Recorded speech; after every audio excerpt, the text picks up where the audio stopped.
Өлім бұл чындық. Қатарыбыздагы залкар инсан Жаңыбай Жаанбаев агабыздын дүйнө салганы баарыбызды өкүндүрүп, кайгыга каптап турат. Жаңыбай агабыз бала кыял, ыйманга бекем, берешен, сөзүнө бекем инсан катары биздин жүрөгүбүздө кала берет. Аз жашоодо көп жакшы иштерди кылып калган инсан катары биз Жаңыбай агабызды эскерип калабыз. Жашоодо көптөгөн бийлиги, байлыгы, мүмкүнчүлүгү көп инсандарды көп эле байкап кездештирип жүрөбүз. Бирок ошолордун арасынан Жаңыбай агабыз алган колдон берген кол артык деген пайгамбарыбыздын осуятына бекем турган инсан катары бизге үлгү болуп калды. Жаңыбай агабыздын кылган жарыя, купуя кылган амалдарын баары жаратканым кабыл кылып, о дүйнөдө Фирдаус бейишинен жаратканым насип кылсын. Жана чындыгында биз Жаңыбай агабыздай жакшы инсандарды жоготконубуз бизди чоң бир кайгыга салып, жана ошол менен бирге эле бул жашоодо байлык бийлигибизди,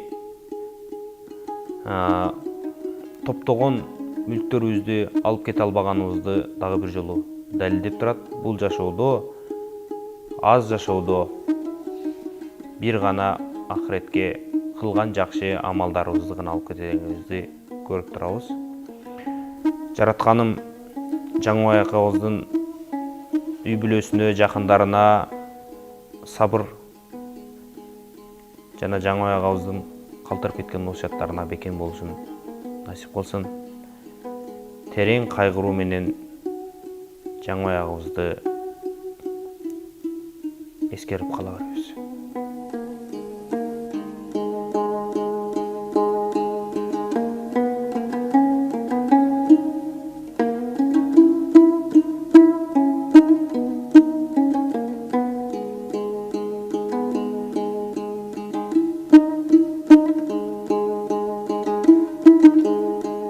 Бекиге рахмат, мага көп жардам беришчү. Мага Индияга кеткенде да жардам берип жүргөн. Көп таттуу келип берчү. Бушман салап, сен жакшы кызсың деп айтып турчу. Бекиге жаткан жери жайлуу, топурагы турку болсун. Бейишке түшсө жакшы экен болчу.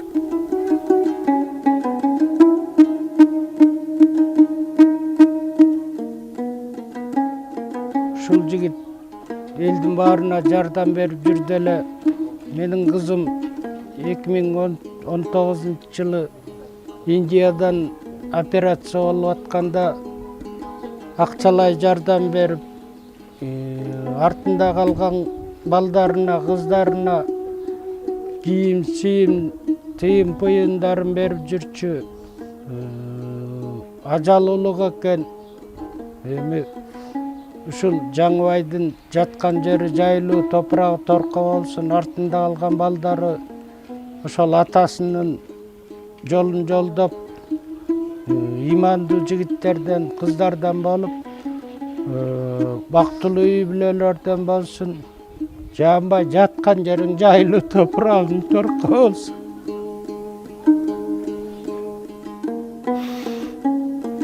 Менин кызымды Индияга алып барып дарылатып келгенге Жаңыбай инибиз келип жардамын берип, $5000 берип, кызыма деген айыгып кет деп, термосунан өйдө алып келип, чайын алып келип, ушундан ичсең деп, аялы менен келип, үйүнө жардам берип, үйлөрүн жыйнап, башын көтөрө албай атканда биздин акыбалыбызды көрүп, продуктларын алып келип, аябай карады эле.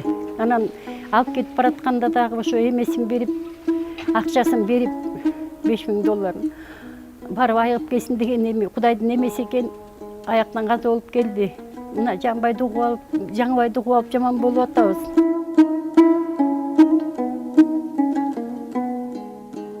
Бизде бүгүн өтө оор жоготуу күн болуп турат. Себеби биздин жандай көргөн агабыз, ушул тирегибиз Жаанбаев Жаңыбай деген биздин Айкөл кайрымдуу боорукер биздин агабыз бүгүн бир келген бул жалганда Аллах Таала аманатын кечинен эмес жазмышы ушул экен тагдырдын. Эрте берип бүгүнкү күндө Жаңыбай байкебизден ажырап отурабыз. Мындай кабарды укканда аябай сайсөөк, мындай бир өтө оор болуп турат биз үчүн. Себеби бул байкебиз баягы жакшы жолдо табышкан биздин агам катары. Кеңешип түн жарымга чейин, түнкү саат 2:30га чейин аябай акылдашып кеңешип, жакшы ой пикирин айтып, азамат, кайрымдуулукта аябай жакшы иш жасап атасыңар деп жакшы кеңешин айтып, бирок биз тирек болушубуз керек деген жакшы ой пикирин айтып, көптөгөн адамдар бар болгон байлыгына манчыркаган, бийлигине манчыркаган, көзүнө эчнеке көрүнбөй калган көп досторду көрдүм. Жашоодон көп байларды көрдүм. Бирок мен ошолордун катарында нысаптуу, ушундай бир боорукер бай болгум келди деп, мен анчалык бай болбосом дагы колуман келгенин берип турууга мен ар дайым даярмын деген сөзүнө туруп, байкебиз ар дайым биздин видеодон, YouTube каналдан кайсыл видео чыкса, байланышка чыга коюп, ошол кандай кыйналып атса ошонун кыйналып аткандыгына жараша бир келип кол сунуп турган биздин агабыз бүгүн дүйнөдөн өтүп тургандыгы аябай өкүнүчтүү болуп турабыз. Бирок Кудайдын буйругуна эч ким каршы чыга албайт. Ошондуктан Жаңыбай байке, жаткан жериңиз жайлуу, ыйманыңыз саламат болсун. Адамдын тирүү кезинде биз барктай албай калганыбыз абдан көп учурда кездешип калат экен. Аттың айдейсиң, ушу жок дегенде бир 10 мүнөттүк, жарым сааттык, 1 сааттык убакытты көзү тирүүсүндө маңдай тескеп отуруп, көп пикир алышсак, кандай сонун болмок эле деп азыр ар ойлойсуң, бир ойлойсуң, бирок ал жигитибиз кетип калат экен.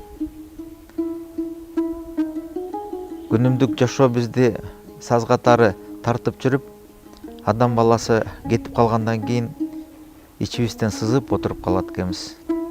Бирок мен ишенем, Жаныбайдын арманы арман бойдон калбайт. Себеби дегенде чогуу пикир алмашып, ой максаттарына, Жаныбайдын 2 жакшынакай уулу бар, кызы бар, кылган кызматы бар, жакшынакай келинчеги бар. Ошонун артынан өсүп келаткан, ошо менен табакташып калган инилери бар. Ошолорго ар бирөөнө жакшы өзүнүн аманатын калтырып кетти. Мен ишенем, ошого дагы мен дагы ошо күч кубатымды, акыл эсимди Кудай Таалам ден соолук берсе, ошо Жаныбайдын дагы аманатын иш жүзүнө аткарып, анын дагы көңүлүн о дүйнөдөн дагы Алла Таалам бейиш бакчасынан орун берсе, толук кандырабыз деп ойлойм да. Мен Жаныбай жакшы инсан болгон, бийик инсан болгон. Анын жумушу, ойлогонум, ой максаттары жерге калбайт. Биз колубуздан келгенче ошо Кыргызстандын атын, туусун, бийиктигин дүйнөгө даңазалаганга баардык күч кубатыбызды, салымыбызды кошуп келебиз. Баарыңыздар аман эсен болуңуздар, ден соолугуңуздарды караңыздар. Ошол Жаңыбай байкенин көптөгөн жакшы сапаттары бар болсун. Бул дүйнөдөн өтүп кетти. Аллахым аны бейишинде насип кылган болсун. Ошол бул дүйнөдө кылган бүт кайрымдуулук иштерин Аллахым өзү кайтарган болсун. Ошол бизди баягы эмгек акыбыз болот го, ошол эмгек акыбыздан тышкары дагы келип күлүп жайнап, кыздарым эгиле, бул силердин акыңар, кой Жаңыбай байке болбойт мындай деп, албаса кой алгыла деп ушинтип берип коет эле. Анан ошентип таанышып калып эле, анан мен жумуштан кеткенден кийин бир күнү ошо балам кырсыктап калып, ошо көзүнөн операция жасатыш керек болуп калып, анан Жаңыбай байкеге кайрылдым. Жаңыбай байке ушундай жардам керек болуп атат. деп, ошентсем кел жолугалы Алтынай деп эме кылып мени чакырып анан ошо Азамат байкеңе чалдыңбы, жаздыңбы деп, ошо жанагы кайрымдуулук фондундагы деп ошентти. Анан ооба десем, ошо чакырып мени ошо как раз бир жерге, анан ошондо мага кайрымдуулук мынакей Алтын ушундай болгон, ушундай болуп калды, ага чейин дагы мен зекетимди чыгарып койдум эле деп ушундай сөзүн айтты да магачы. Мынакей аз да болсо көптөй көрү алып кой деп ушу $1000 берди. Мен действительно ошондо туруп ыйладым. Азыр чын эле мындай айтсаң адамдан азыр $1000 эмес, 100 сом чыкпайт да. Ошондой берип, анан мен дагы болгон эмемди айтып, ага экөөбүз отуруп сүйлөшүп, ошентип алып анан кеткен болчубуз. Негизи эле Жаңой байке мындай эмгекти, акыны мындай билген адам болчу да.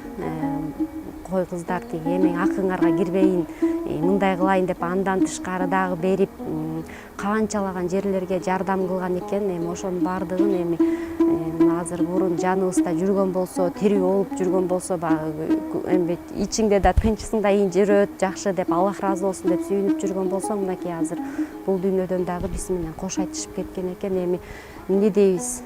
Бир гана аны кылган, бул дүйнөдөгү кылган сооп иштери бир гана Аллах аны кайтарат. Эч ким адамдан адам кайтпайт эч качан. Ошо бир гана Аллахтан кайтып, эми ошол бейишин насип кылып, ошол адамга канча айелдерге жардам берген экен, канча ата-энелер, канча балдар көз жашы төгүлүп ушакта кандай кыйналып жүргөн учурда мындай кадимкидей эле ушундай сүйүнүп өткенсиң. Ким эле эме болгондой болуп, көз жашыңды көтөрүп кой, ыйлаба, баары жакшы болот буюрса, Аллахым жардам берсин деген бир жакшы сөздөрдүн баарын айткан. Ошондо көңүлүм көтөрүлүп, анан кеткен болчумун. Мына эми ошол адам дагы биздин арабыздан кетиптир. Аллахым эми ошондо жаткан жери жайлуу кылып, кабырын жарык кылып, ушундай бейиштин насип кылсын. Башка эчтеке кылбайбыз. Аллахым ошондой жакшы нерселерди насип кылып, бейиштин төрүнөн берсин. Артында калган балдары, кыздары, Замир эже, аларга сабыр берсин Аллахым. Турмушта жакшы өлбөсүн деген бир сөз бар. Чогуу жүрүп, чогуу мамиле кылып, катарыбызда жүргөн, жакшы көргөн жаныңдагы санарлуу шагаларыңдын бир заматта жок болуп кетиши бул абдан өкүнүчтүү, абдан кайгылуу, жүрөктү оорута турган нерсе экен. Абдан жакын көргөн, көп адамдарга көп жакшылык кылган, биздей болгон жаштарга көп үлгүлөрдү келтирген,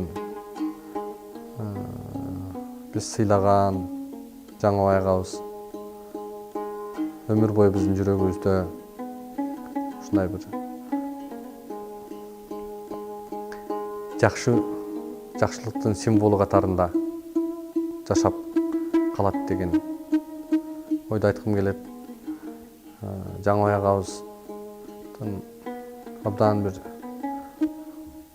жакшы сыпаты бул ата-энеге болгон мамилеси, ата-энеге болгон урматты ошо кишиден көп үйрөндүк. Ата-энесинин айткан сөзүн ар дайым закон катарында кабыл алып, эч качан ошолордун көңүлүн оорутуп алуудан коркуп, эч качан ошолорго бир катуу айтпайткан абалда жашаганына мен көпкө болдум. Ошондой эле үй бүлөгө абдан камкор, үй бүлө ушунчалык аманат экенине астейдил мамиле кылган адам эле. Андан сырткары кайрымдуулугу жөнүндө айтсак өзүнчө бир көп убакыт кетет. Канчалаган кайрымдуулук иштерди кылды. Канчалаган адамдардын жүзүнө кубаныч тартуулады. Кандай адамдар кайгысы менен тең бөлүшүп, мындай бир айта берсек, абдан жакшы иштери көп. Кудайым ошол эми жакшы иштерине а дүйнөдө кабырын нурдантып, ошо жакшы иштери ар дайым артынан тийип тура турган ошол сооптор барып тура турганын насип кылсын. Жаңыбай агабыз тутунган, Жаңыбай агабыз аракеттенген максаттарын Кудай буйруса ар дайым аткарганга аракет кылып, ошол кишинин мындай бир багытын, ошол кишинин бир жакшы мүнөздөрүн улантып биз ар дайым аракет кылышыбыз керек. Үй бүлөсүнө, балдарына, кызына, бир туугандарына көңүл айтабыз. Кайрат кылып, белди бекем болуп, Кудайдын буйругу экен.